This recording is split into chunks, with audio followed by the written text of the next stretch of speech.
the Randomness of Nothing podcast, where innovation and conversation meet. I always get a chance to talk to inspiring entrepreneurs and people from all walks of life. This gentleman epitomizes it with his heavily executive and facilities management career and now entrepreneurial career in the brewing and beverage industry. Mr. Tony Vieira, thank you very much. Hi, thank you, Rashad. I'm really just thrilled to be on this podcast with you and appreciate you spending the time trying to get to know us. Thank you. Thank you very much. You know, I'll be honest with you. When I looked at your accolades and your background, I thought it was like, man, this is the perfect pick for the show because, you know, you went from, you know, you're the founder of Mocean energy drinks, which we'll get to in a minute, but you obviously have a very highly acclaimed, highly esteemed brewing career from the major, you know, distributors, MillerCoors, and then you started right out of college and then you became a facilities manager and you've just had this long 36 career in the brewing industry. So can you talk about that, please? Yeah, absolutely. It was an interesting start, right? What I've said is that my career has been nuttier than a squirrel turd, right? It's taken so many different, you know, twists and turns. My wife and I actually got married in college. My son Christian was born a year before we graduated, and he's now my partner actually in this business. He's now 37 years old, and but so when I was graduating, I wanted to make sure I had insurance, so I ended up applying to Anheuser-Busch and was hired into their Brewmaster Training Program. So I left my wife and kid in New Hampshire where we went to college, and I moved to St. Louis. I drove through the weekend. It was a Saturday. I drove through the weekend, started on Monday morning at Anheuser-Busch in their Brewmaster Training Program. And from there, it's been a whirlwind, and I feel grateful that I had that opportunity. It's amazing that, you know, you've jumped into the real world because you married so, you know, at an early age, which is fantastic. And then you're like, gotta go, knew exactly what you needed to do to provide for you and your family. And which is one of the more ironic things of your story where later on and we'll get to that, was that Mocean is now with your son, right? So it kind of life comes kind of full circle in a way. So while you're in the Brewmaster's Training Program, which is obviously, you know, the highly acclaimed, highly needed one in that industry, what was that process like how did you even get into the beverage industry in the first place? Yeah, you know, it's really funny, Rashad. I thought I'd work in their laboratory because I was a biology major. Yeah. And yes, I saw that about your background. I sent my resume in into the local plant in New Hampshire. They ended up sending it to Anheuser-Busch in St. Louis. And because I had done some really interesting undergraduate research, I ended up interviewing for this Brewmaster Training Program. This is a funny story. So I get to Anheuser-Busch. I go through 5 interviews, and I finish my last interview with the Vice President of Human Resources for Brewing International around the world, head of Human Resources. And he starts looking at my transcript, and the first thing he says to me is, "You want to talk about your GPA," which was not great. So I saw that. I read about that. Yeah. So I just said, "Look, you know, I'll be honest with you, Dr. Burnell. The only 4.0 I've ever gotten was in blood alcohol content, right?" And so I think, so he laughed, and it sort of, you know, kind of broke the ice because I think my interview was about to go south. Yeah. we went through the remaining interview, and then, you know, ended up doing some follow-up stuff in the next couple of weeks. But you know, luckily I got into that program. So as you're going through your career through MillerCoors and everything like that, and what's interesting is that with a very 36 career, what was it like seeing innovation then from now, right? Like what has the process been when it comes to the brewery? Has, you know, as from a guy outside looking in, all you see is the beverages on the shelves and things like that in the commercials. But was there a change in the process, you know, that you got a chance to see up close in real time? Yeah, I mean, when I was in the pilot brewery, we used to, you know, at Anheuser-Busch, we used to sort of see some of the new products that were being developed. We'd be working on them as sort of the hands, you know, in the brewery, from, you know, milling of grains through brewing and, you know, finishing of the product. One of the first things I ever worked on when I was there was what they called clear beer, which would be the equivalent of what Mike's Hard Lemonade turned into, right? Because Right. that product is Right. actually made from a beer. Right. So we were working on that type of stuff back in 1989 when I started at AB. Okay. And I also worked on O'Doul's, things like that. Then going to like Coors, and I had my own brew pub. So I did a lot of formulation work. And with Coors, I was sort of the quality manager for the plant, and then the assistant brewmaster for the plant I was in. And so I was in charge of getting the formulation to work at scale and making sure that we could do it repeatedly. And so, that's a whole different sort of type of. Oh, I can only imagine. But that's when your bio degree really comes into effect, because you're coming from a background that a lot of people may not have had. So the science behind it and everything like that. Yeah. I think that was beneficial for me, and so it was a good fit. And the way brewing is, it's just complicated enough that not everybody can do it, but it's certainly not rocket science. But it dovetailed well with my kind of background. Without question. So when you decided to become an entrepreneur, obviously after your 36 career, what my curiosity is about this in particular is because there's a trend, with less alcohol consumption amongst people. So how did you navigate that trend? And then obviously we'll get into your energy drink with Mocean with your son. So what was it like navigating the trends of falling alcohol consumption? Because it says right now only 54%, and then particularly younger people who are of age of drinking are now actually not drinking as much. Right. Yeah. So that was a consideration. I knew, I knew I was going to be retiring at some point. But back 5 years ago, I thought maybe I'd start a little brewery or start a little distillery, that sort of thing. And then, as we started looking at options for what I was going to do, in my second career, we started looking at these energy drinks, especially when Christian sort of, brought up that he couldn't find one that worked for him. Yes. And so we, the trend for alcohol consumption had been going down. Of course, we're non-alcoholic. And, you look at that market today, it's a $23 billion market in the U.S. And wellness energy drinks is a really small piece of that.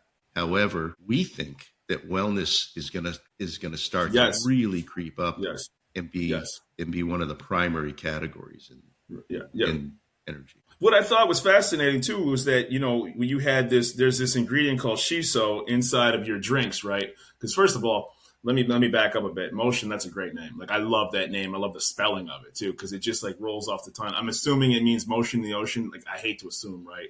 But yeah. So that name. So the hardest thing, to be honest, with starting a beverage for us was to find a name that didn't have any clashes with other beverages, and that was because craft brewers, if you think about it, there's like 10,000 breweries in the United States now. Everybody produces, at least 5 beers. And so when you're looking you think you got a great name, you start to Google it, and somebody's got something that's similar, and you don't want to have that clash, And so we started to look at it. We started looking at what is an energy type of drink, type of name. And then we came, being in motion, right? So then we said, well, how else could we spell it? And that's how the Mocean thing came about. We use ocean salt or sea salt in our formulation. We promote a sort of, laid back, beachy summer lifestyle. And so we thought it was a really good fit for us. In fact, one of our slogans is a body in motion, spelled MOCEAN, stays in motion. MOTION, which is Newton's first law. Yeah, and when you were talking on your podcast that you had, Ash said it, and when you were talking about CISO, and you said, hey, we're not loading this up with all these artificial sugars, you're not having the spike, and then the marketing and the market that you're trying to actually entail in was a result of, and you told me this before, I certainly would bring your personal information up. Your son was looking for something to obviously have a good boost without having that crash, or that, felt like, like a teenager on a sugar high, so to speak. Yeah. Yeah, it's true. We we really wanted to do something unique. And, one of the things, that differentiates us is I'm a formulator. Mm-hmm. And so when we looked at, again, it was during COVID. So I was looking at it and saying, maybe we should do something from an immunity standpoint, anti-inflammatory, because sorry about that.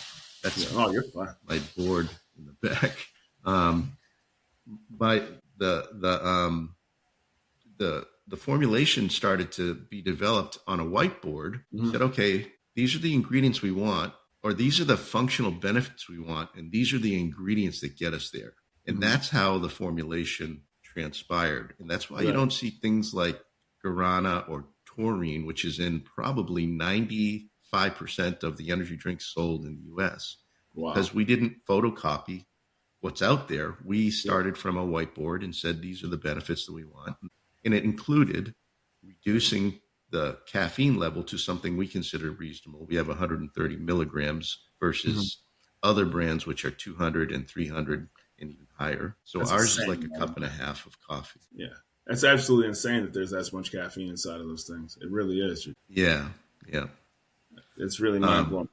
But the shiso, I'll just cover that quickly, is a Eastern botanical that, is used in food and beverage in Asia quite a bit. Very well known in Asia, not real well known in the U.S. You see it a lot in sushi and some other things, and we wanted to incorporate that into our formulation. And the rest of the ingredients, to be honest, were inspired by when I grew up with my mother, who was a little Filipino woman who was uneducated.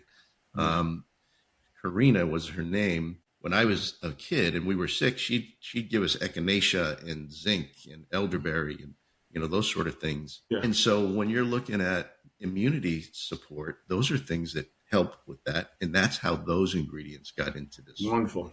That's beautiful. And it's funny because sometimes people will just crack one open and it without actually knowing what the side effects are. So the fact that you're actually taking that extra step to say we can promote an adult drink while also being health conscious for you and have some anti-inflammatories and reduce the caffeine levels is a very, very good thing. So what's your advice to people who are trying to get into the brewery industry, right? Because it's such a dominant market, because there's so many large players involved. You had a very storied career in the alcoholic industry, and now you're going into a very crowded space when it comes to the energy drink market. How do you carve out a niche for yourself and brand yourself in a market which is surging in popularity? Yeah, it's, there, like I said, there were, I guess, close to 10,000 breweries, most of them small brew pubs type of breweries in the U.S. And really, as long as you're passionate, what I find about the brewery industry is that, like I said, it's technical, but there's also this artisan type of mentality, especially in the craft brewing industry. You have to have discipline around how to make beer and how to clean so that you don't have beer that's spoiling and that sort of thing. But the artistic side is also important. So it's this intersection of those two things. So a lot of people can get into small breweries with just passion and discipline. If you want to get into the larger breweries, they're looking for brewing experience, and typically they're looking for some sort of science-based background, biology, chemistry, chemical engineering, that sort of thing. Yeah. And so here you are, you're in Massachusetts, or the company's based out of Massachusetts. And so here, what's been your entry to market like, as being the new player on the block? What's been the response been? I've read some of the reviews on Amazon. And what's your distribution model? Yeah. So we are currently basically an online. We have some regional stores in our area that sell in a couple in some other places across the country. But we have the way the beverage industry works is that there are specific times of the year where the retailers will reset, they call it, for the following year. We started late in 25, late November, beginning of December. So we missed the resets for 2026. So Right. what we're doing is we're focusing on online, Amazon, and our website, Mm-hmm. just to sort of build an awareness, that sort of thing. We're getting ready for those reset meetings, which start in a couple months, and Right. then plan to roll out in regional retail establishments beginning in 2027. What's that process like? Because they have, obviously I've seen, when they say, there's conferences, I'm assuming you attend or things of that nature or would be. And there's also, opportunities to get your product to the front of the shelf. Is there certain placement, certain locations that are more prevalent that need to be needed for your drink, gas stations, party stores, or is that not the market where yours would be? I'm just curious about that. Yeah, no, I think you hit it on the head, right? So as a brand new concept, right? Mm-hmm. Um, for us, we need trial, and Yeah. consumers when they try don't want to buy a 12 pack typically, No. right? They want to No. buy a single, Yeah. and so convenience stores actually are really important to energy drinks because Yes.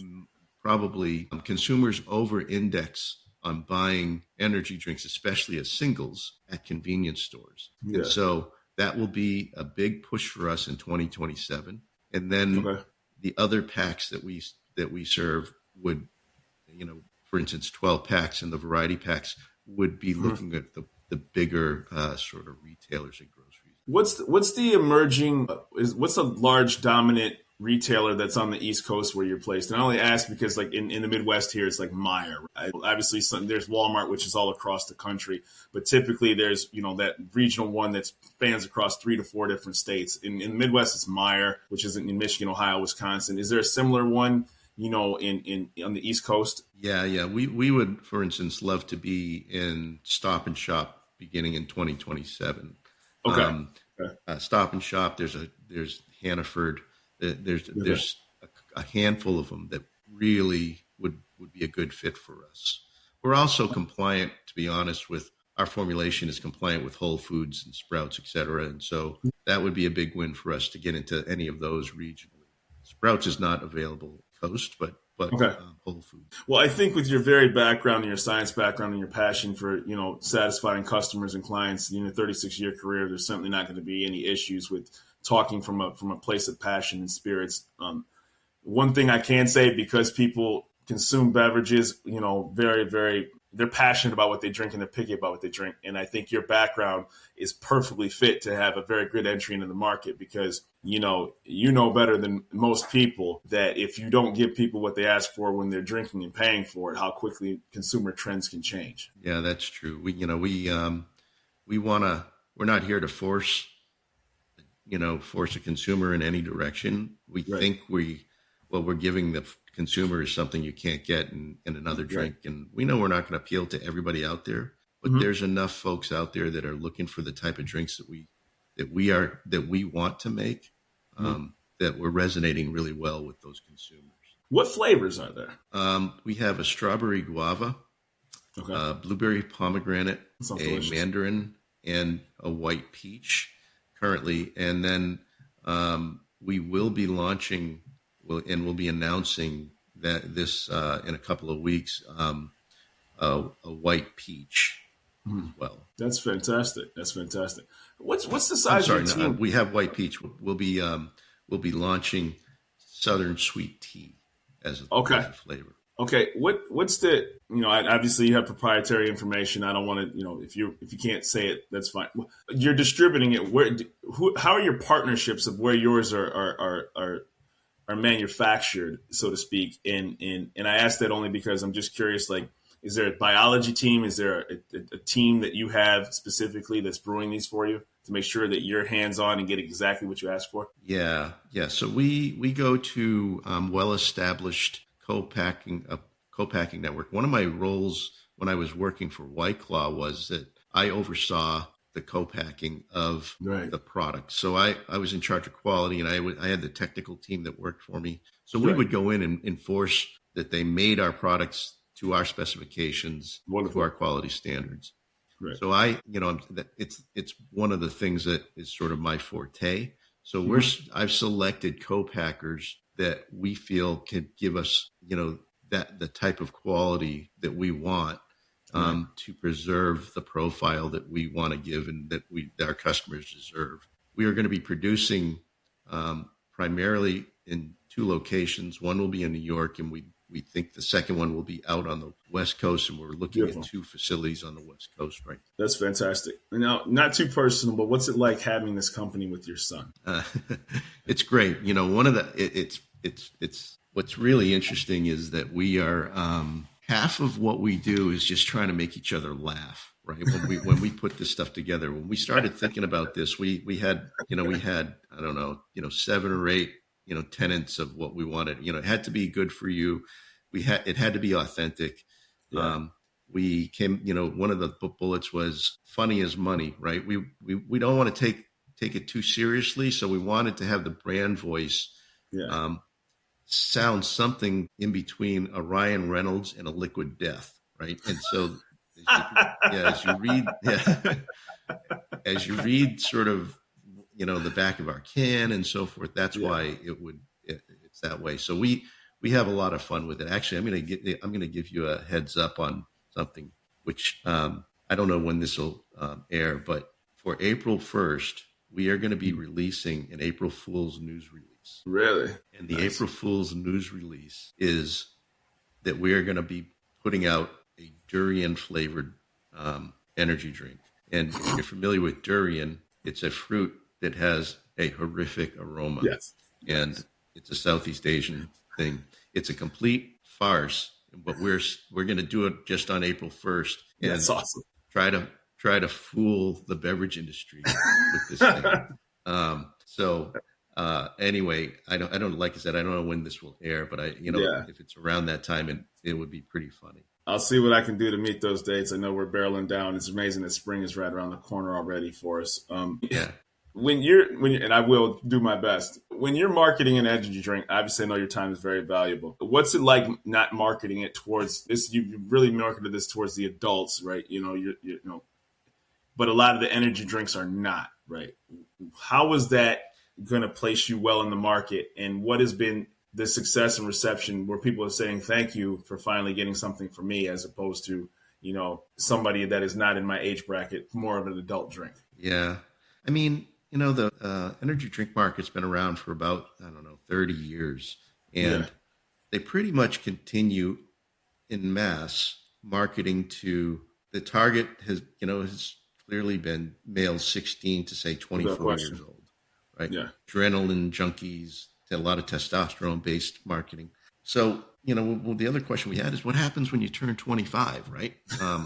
Because at some point, Rashad, you walk into your office at Goldman Sachs and you don't want to be carrying a neon colored, energy drink that's candy cane, flavor or something, right? Right. Just so we said, you know what? Let's do something. Let's be the adult in the room. Right. And so we think there are people that would graduate to us, but we also believe that there are a lot of folks that would never pick up one of those because it's just not, it doesn't meet their personal brand, their personal image. And what we wanted to do was sort of be incremental to the market. And we think we're actually doing that. Well, I hope that I can get some samples sent to me, because I would love to be able to have an opportunity to have it on the show, or, sample it myself, and, if there's a way to partner, I would love the opportunity. Absolutely. I'd love to send you samples. I'm happy to do that.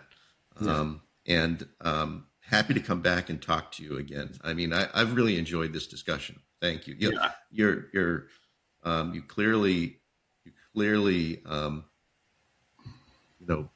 read about us so that the conversation went, very well. Thank you. I always, before I interview somebody, I always, I never take for granted people's time, right? And to think that, when people are willing to share their stories, to share their success, and if they have a product that they put their passion and their heart into, the one thing I can control is my own preparedness. And so I'll never say I'm great, but the one thing that you'll never, hopefully, knock on wood, and somebody will never get from me, is that I won't know what you do for a living, because that's disingenuous to your time. So I want to be respectful for everybody that comes on here in good faith. So I really am grateful for the very kind words.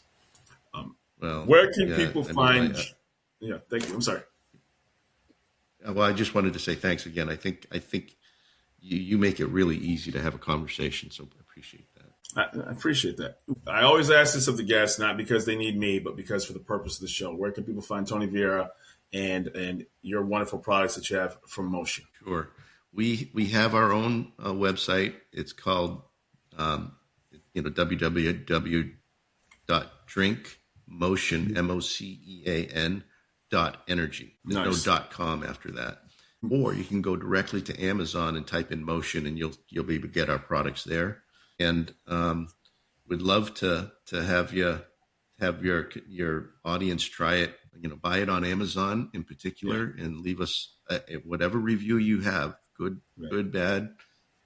We'd love to see it. So, because we're trying to improve the product. And I think that's, anytime somebody puts anything out there, for public consumption, you have to be willing to take feedback, because it's always about the continuous improvement process. Just like this show's not for everybody, I'm not going to get the best reviews, and that's okay. Right. And some people think, I have a great show. So, and that's life. Right. But as long as you're putting your best foot forward and you're open to feedback, that's how life gets better for you, the product you produce, and the willingness to work harder day by day, because it is so competitive. Podcasting is competitive. Yeah. The beverage industry is competitive. So, every day you can't take it personal. Yeah, it's so true. And, we're also trying to keep a very honest approach to the formulation using natural ingredients. And so what a lot of folks don't realize is there are not a lot of options for sweeteners, non-nutritive sweeteners, other than stevia. There's some others that you can use, but they're not natural. So, anyway, but we want the feedback, and we will make adjustments as we need to. Yeah, and I think it's important too, because you have a more informed, consumer base than ever before. Everything's available on the internet. Reviews are, at light speed, and people can, research every single ingredient that they couldn't have done, even 10, 15 years ago, especially, this world of, I want to know everything that I'm eating or drinking, and I'm going to research it, so it's very important. So the fact that you're forthcoming about that is wonderful. So I would personally love to have a follow-up conversation with you. I think this can go a lot of fun different places. I'm looking forward to getting those sample products, and I want to thank you for being on the show. Yeah, thank you. I've really enjoyed the conversation. Happy to send those samples out to you, and would be thrilled to come back and speak with you again. Thank you very much. Everybody who's listening, this is Rashad on the Randomness of Nothing. Guest Tony Vieira with Mocean energy drinks. Please, when you get a chance, order them on Amazon, and hopefully you'll see it in your local retailer soon. Thank you, sir. Thank you. Well, that was fun.